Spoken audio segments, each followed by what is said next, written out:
સ્વાગત છે। આજે આપણે ધોરણ 12નું ગુજરાતીનું કાવ્ય જેનું નામ છે ભાણી તેના વિશે અભ્યાસ કરીશું, જેના લેખકનું નામ છે ઇન્દુલાલ ગાંધી। તો ઇન્દુલાલ ફૂલચંદ ગાંધી, તેમનું પૂરું નામ શું છે? ઇન્દુલાલ ફૂલચંદ ગાંધી ત્રિશીના આપણા એક ઉલ્લેખપાત્ર કવિ છે। તેઓ મકનસરના વતની હતા। મકનસર જે મોરબી જિલ્લામાં આવેલું છે ત્યાંના વતની હતા। તેમણે ગીતો, કથા કાવ્યો અને સોનેટો આપ્યા છે। ઇન્ટર આર્ટ્સ સુધી અભ્યાસ કર્યા પછી તેમણે પત્રકારત્વ ક્ષેત્રે ખેડાણ કર્યું હતું। તેઓ પત્રકારના વ્યવસાય સાથે સંકળાયેલા હતા। તેઓ આકાશવાણીમાં પોતાની સેવાઓ આપી, કેટલાક સામયિકો સંપાદનો પણ કર્યા। તેજરેખ, જીવનના જળ, ખંડિત મૂર્તિઓ, શતદલ, બોરસી, ઈંધણા અને ઉન્મેષ એ એમના કાવ્ય સંગ્રહો છે। ઇન્દુલાલ યાજ્ઞિક છે તેણે મોટે ભાગે કાવ્ય સંગ્રહો જ લખેલા છે, અને આ આપણું કાવ્ય છે ભાણી તે તેમની બોરસી કાવ્ય સંગ્રહમાંથી લેવામાં આવ્યું છે। ભાણી કથા કાવ્ય છે। કંગાળ દરિદ્ર કન્યાની કરુણા ઉપજાવે એવી સ્થિતિનું વર્ણન કરીને સમાજની વિષમ પરિસ્થિતિનું કવિએ વેધક વર્ણન કર્યું છે।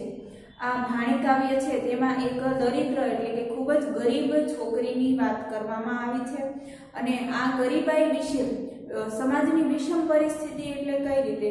તો સમાજમાં જેવી રીતે દરિદ્ર વર્ગ છે તેવી રીતે ધનવાન વર્ગ પણ છે। ગરીબ અને તવંગર એ બંનેનો જે ભેદ છે તેમની પરિસ્થિતિનું વર્ણન અહીંયા કવિએ કર્યું છે। દિવાળીના દિન આવતા જાણી ભાદરમાં ધુવે લુગડા ભાણી, માથે હતું કાળી રાતનું ધાબુ, માગી ત્રાગી કર્યો એકઠો સાબુ। દિવાળીના દિવસ, તો આ જે વાત છે તે દિવાળીની વાત કરવામાં આવી છે અહીંયા, અને દિવાળીના દિવસો છે તે નજીક હતા। તો એ દિવાળીના દિવસો નજીક આવતા જાણી અને ભાદરમાં, ભાદર જે આપણી સૌરાષ્ટ્રની સૌથી લાંબામાં લાંબી નદી છે, જે આપણા ગુજરાતમાંથી જ નીકળી અને ગુજરાતમાંથી જ વહેતી એવી આપણી ગુજરાતની પણ એકમાત્ર નદી છે જે ગુજરાતમાંથી જ નીકળે છે અને ગુજરાતમાં જ વહે છે। તો એ દ્રષ્ટિએ ગુજરાતની પણ સૌથી લાંબી નદી જે ભાદર નદી છે તે નદીનો અહીંયા ઉલ્લેખ કર્યો છે। તો એ ભાદરમાં ધુએ લુગડા એટલે કે કપડા, તો એ ભાણી નામની જે અહીંયા કન્યાની વાત કરવામાં આવી છે તે ભાદર નદીમાં દિવાળીના દિવસો નજીક આવતા જાણીને કપડાં પોતાના ધોઈ રહી છે। માથે હતું કાળી રાતનું ધાબુ, માગી ત્રાગી કર્યો એકઠો સાબુ। માગી ત્રાગી એટલે શું?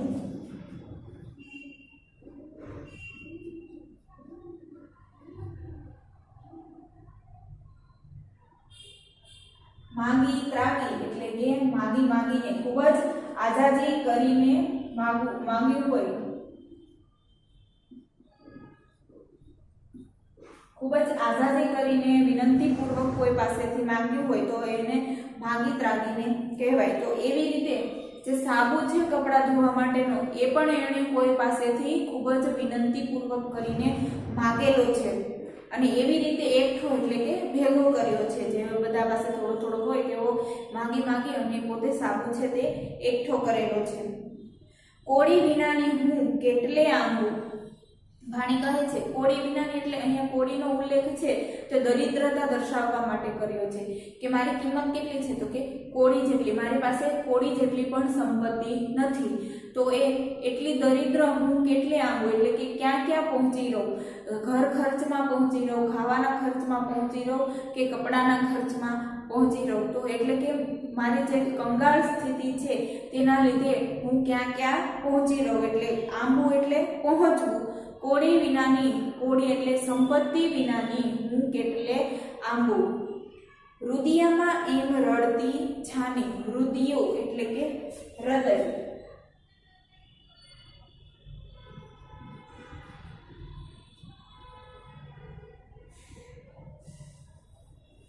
રુદિયો એટલે કે હૃદય। રુદિયામાં એમ રડતી છાની એટલે કે પોતાની અંદર ને અંદર એવી રીતે તે બળતરા કરે છે અને પોતાનો જીવ બાળે છે અને રુદિયામાં એટલે અંદર ને અંદર તે રડી રહી છે. ભાદરમાં ધુએ લુગડા ભાણી. લુગડામાં એક સાડલો જૂનો, ઘાઘરોય મેલોદાટ કેદુનો, કમખાએ કર્યો કેવડો ગુનો. હવે આ ભાણી છે તેની પાસે કપડામાં પણ શું છે તો એક સાડલો, જૂનો સાડલો એટલે સાડી, જે એક જૂની સાડી છે તે, અને ઘાઘરોય મેલોદાટ એટલે એનો ચણિયો છે તે પણ ખૂબ જ મેલો થઈ ચૂક્યો છે. મેલોદાટ કેદુનો એટલે કે કેટલાય દિવસનો એને પહેર્યો હોય તે માટે ઘાઘરો પણ તેનો ખૂબ જ મેલો થઈ ગયો છે. કમખાએ કર્યો કેવડો ગુનો. કમખો એટલે જે ચોલીનું કસવાળું કાપડું હોય તેને કમખો કહેવામાં આવે છે. તો આ કમખાએ પણ કેટલો ગુનો કર્યો છે. તીને ત્રોફાયેલ ચીથરાને કેમ જીતવું તાણી એટલે કે આવા સાવ ચીથરા ઉડી ગયેલા કપડાને કેમ મારે સાંચવી રાખવા. ભાદરમાં ધુએ લુગડા ભાણી. ઓઢણું પહેરે ને ઘાઘરો ધુએ, ઘાઘરો ઓઢે ને ઓઢણું ધુએ, બીતી બીતી ચારે દિશમાં જુએ. હવે આ ભાણી નામની કન્યાની પરિસ્થિતિ એટલી બધી દરિદ્ર છે, એટલી બધી તે કંગાળ છે કે પોતાના પાસે પહેરવા માટે કપડાં પણ નથી. તો એને જ્યારે કપડાં ધોવા હોય ત્યારે તે શું કરે છે તો પહેલાં ઓઢણું પહેરે અને ઘાઘરો ધોઈ નાખે છે. ઘાઘરો પહેરે અને ઓઢણું ધોવે છે એટલે કે એક પછી એક એમ બદલતા કપડાં પહેરીને પોતાના જે કપડાં છે એ ધોવે છે. અહીંયા શું કીધું છે કે બીતી બીતી ચારે દિશમાં જુએ એટલે કે પોતાને કોઈ જોઈ ન જાય, એવી રીતે નિર્વસ્ત્ર થયેલી કોઈ જોઈ ન જાય તેના માટે તે બધી બાજુએ જુએ છે, ડરે છે કે ક્યાંક મને કોઈ જોઈ જશે. તો એવા ડર સાથે તે પોતાના કપડાં છે તે ધોવે છે. એના ઉઘાડા અંગે અંગમાંથી આત્મા જુએ એટલે કે રડે.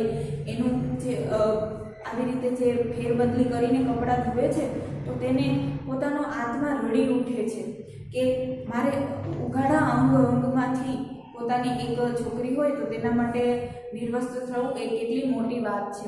તો એના માટે તે શું કહી રહી છે કે એના ઉઘાડા અંગમાંથી આત્મા જુએ એટલે કે એનો આત્મા એટલો બધો દુઃખી થાય છે, એને ખૂબ જ દુઃખ પહોંચે છે આવી પરિસ્થિતિનો સામનો કરતા.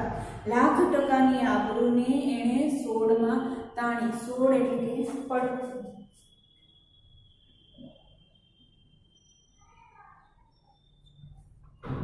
લાખ ટકાની આબરૂને એટલે કોઈ પણ છોકરી હોય એના માટે પોતાની આબરૂથી મહત્વની કોઈ જ વસ્તુ હોતી નથી. એટલે એણે કીધું છે કે લાખ ટકાની આબરૂને એણે સોડમાં તાણે એટલે એને પડખામાં છુપાવી દીધી છે. ભાદરમાં ધુએ લુગડા ભાણી. આવી રીતે પોતે છે તે કપડાં ધોઈ રહી છે એક પછી એક. એટલે પહેલાં ઓઢણું પહેરે અને ઘાઘરો ધોઈ નાખે, ઘાઘરો પહેરે અને પછી ઓઢણું ધોવે. આવી રીતે કપડાં બદલતી તે પોતાના કપડાં છે તેમાંથી ગંદકી દૂર કરે છે અને તે ડરતી ચારે દિશામાં જોતી રહે છે કે મને કોઈ જોઈ ન જાય. ઊભા કરે ઝાડવા વાતું, ચીભડા વેચીને પેટડા ભરતી, ક્યાંથી મળે એને ચીથરું ચોથું. ચીથરું એટલે વસ્ત્ર.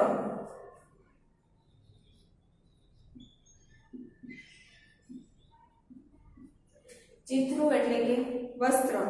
તો પોતાના જે કપડાં ધોવે છે અને આસપાસના ઝાડવા છે, અહીંયા ઝાડવા વાતો કરતા નથી પરંતુ કવિએ ખાલી કલ્પના કરી છે કે એની આસપાસ જેટલા ઝાડ રહેલા છે તે પણ એની દરિદ્રતાની ઉપર દયા ખાય છે અને એ પણ પોતે વાતો કરતા હોય એવો આભાસ થાય છે કે ચીભડા વેચીને પેટડા ભરતી. જે વાડીમાં વેલા ઉપર ચીભડા થતા હોય એ વેચી અને પોતાનું ગુજરાન ચલાવતી હતી, પોતાનું જીવન નિર્વાહ ચલાવતી હતી.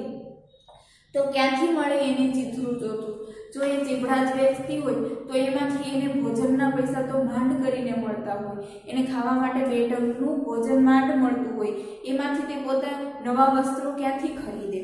એટલે ક્યાંથી મળે એને ચીથરું ચોથું. એટલે બીજી જોડી કપડાં છે એમને ક્યાંથી મળે. વસ્ત્ર વિનાની ઇસ્ત્રી જાતની આબરૂ સારું, પડી જતી નથી કેમ મોલાતું. વસ્તર એટલે વસ્ત્ર. જો અહીંયા વસ્તર છે તે તળપદો શબ્દ છે.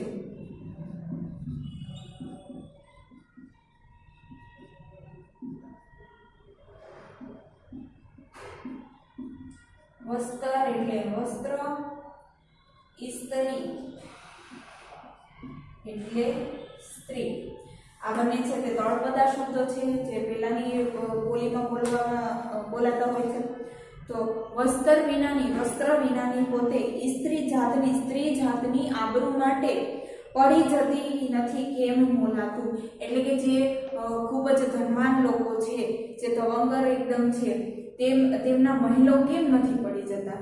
અહીંયા ભાણીનો આત્મા એટલો બધો દુઃખી થઈ રહ્યો છે, એટલો બધો રડી રહ્યો છે કે મારા બે કપડા માટે થઈ, મારા બે કપડાની આબરૂ માટે થઈ અને જે મહેલો છે તે કેમ પડી જતા નથી. જે મોટા મોટા ધનવાન લોકો છે, જે ખૂબ જ આલિશાન મહેલોમાં રહેતા હોય છે, તો એવા લોકોની પરિસ્થિતિનું અહીંયા વર્ણન કરેલું છે. વિષમ પરિસ્થિતિનું વર્ણન કરેલું છે કે જે મોટા મોટા છે તે પોતાના મહેલોમાં રહે છે અને આ જે ભાણી છે એટલી દરિદ્ર છે કે પોતાનું તન ઢાંકવા માટે એને પૂરતા વસ્ત્રો પણ મળતા નથી. તો તે એમ કહે છે કે એ બધાના મહેલો કેમ પડી જતા નથી.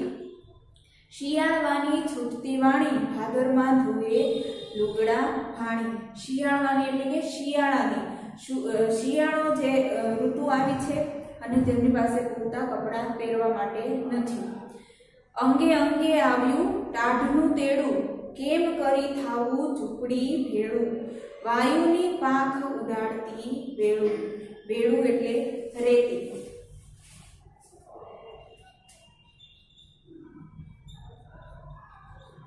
વેળું એટલે કે રેતી. અંગે અંગે આવ્યું ટાઢનું તેડું. જે શિયાળો હોય છે, અહીંયા તો ભાણી પાસે પોતાના માટે પહેરવા માટે કપડાં નથી, તો શિયાળામાં એવું ઓઢવાનું ક્યાંથી લાવે? એટલે તેમનું અંગ છે તે થરથર ધ્રુજી રહ્યું છે.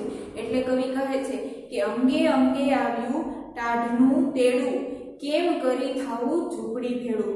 પોતાની નાની અમથી ઝૂંપડી છે ત્યાં કઈ રીતે પહોંચે, કેમ કે એને એટલો પવન લાગી રહ્યો હતો.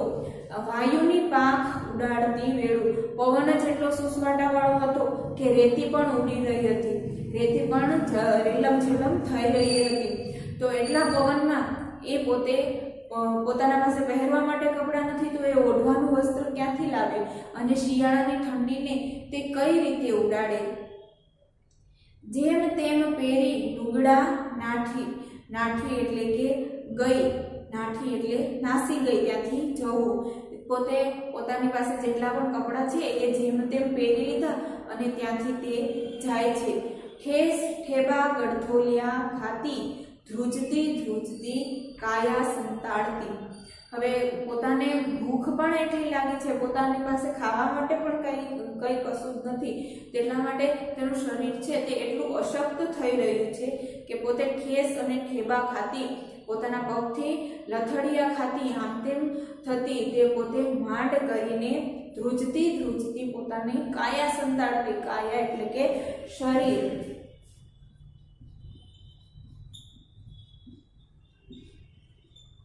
પોતાની પાસે પહેરવા માટે કપડાં નથી, તેથી તે ધ્રુજતી ધ્રુજતી માંડ કરી અને પોતાના ઘરે પહોંચે છે. એટલે શું કહે છે કવિ કે જેમ તેમ પહેરી લુગડા નાઠી, ઠેસ ઠેવા ગળથોલિયા ખાતી, ધ્રુજતી ધ્રુજતી કાયા સંતાડતી, કુબે પહોંચતા તો પટકાણી રાખની રાણી.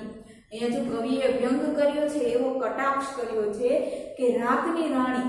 રાખ એટલે જે ગરીબ લોકો છે તેને રાખ કહેવામાં આવે છે. અહીંયા ભાણીની કવિએ શેની ઉપમા આપી છે તો રાખની રાણી એટલે કે ગરીબોની રાણી. સાવ ગરીબ પરિસ્થિતિમાં જે જન્મી હોય અને ઉછરી હોય તેવી છોકરી. કુબે પહોંચતા તો પટકાણી. કુબો એટલે જે ઘાસ અને આસોપાલવના જે પાન હોય, બીજા કોઈ પાન હોય, એવા ઘાસ અને ડાંગરમાંથી જે ઝૂંપડું બનાવવામાં આવેલું હોય તેને કૂબો કહેવામાં આવે છે. સામાન્ય રીતે તે માથે આમ ગોળ આકારનું હોય છે, ઘુમટ આકારનું જે ઝૂંપડા જેવું, તેને કૂબો કહેવામાં આવે છે.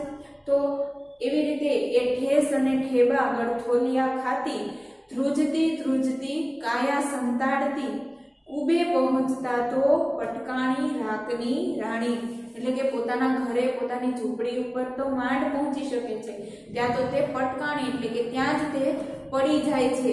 રાખની રાણી એટલે ગરીબોની રાણી, ગરીબ એકદમ ગરીબ સ્ત્રી એવી અહીંયા વાત કરવામાં આવી છે.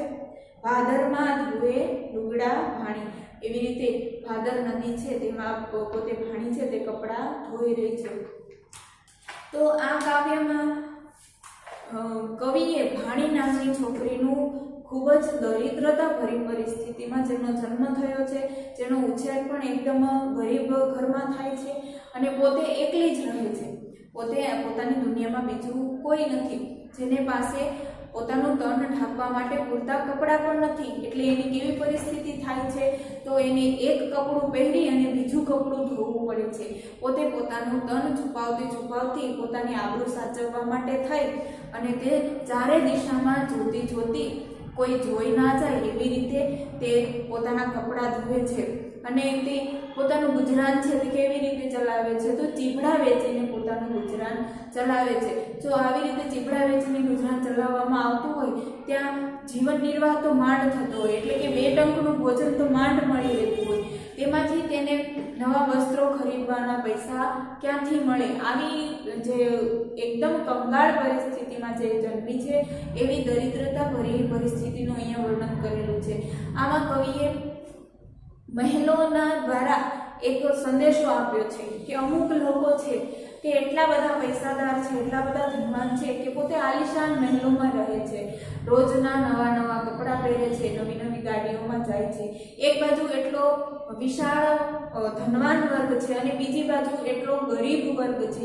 આમ સમાજની 2 વિષમ પરિસ્થિતિ એટલે કે વિરુદ્ધ પરિસ્થિતિનું અહીંયા કવિએ સરસ મજાનો ઉલ્લેખ કર્યો છે, નિરૂપણ કર્યું છે અને એ લોકોને એવો સંદેશો પણ આપવામાં આવ્યો છે કે જે આવા ગરીબો છે તેને ધનવાન લોકોએ મદદ કરવી જોઈએ અથવા તો એને મદદ કરવા માટે તત્પર રહેવું જોઈએ. તો આ આપણું અહીંયા સાથે જ આપણું આ કાવ્ય પૂરું થાય છે. અહીંયા કાવ્યમાં આપણને પ્રશ્ન પૂછાઈ શકે છે કે ભાણી કાવ્યના લેખકનું નામ શું છે? તો તેમનું નામ છે ઇન્દુલાલ ગાંધી. ભાણી છે તે કઈ નદીના કાંઠે કિનારે કપડાં ધોઈ રહી છે? તો ભાદર નદી. આ 2 પ્રશ્નો છે તે ઘણીવાર પરીક્ષામાં આવી ચૂક્યા છે, તો તેનું ખાસ ધ્યાન રાખવું. અને ગરીબ અને તવંગર એ બંને જે વિષમ પરિસ્થિતિનો અહીંયા ઉલ્લેખ છે તે કવિએ સરસ મજાની રીતે કર્યું છે. તો આ સાથે આપણું કાવ્ય અહીંયા પૂરું થાય છે. ફરી મળીશું એક નવા વિડીયો સાથે. નમસ્કાર.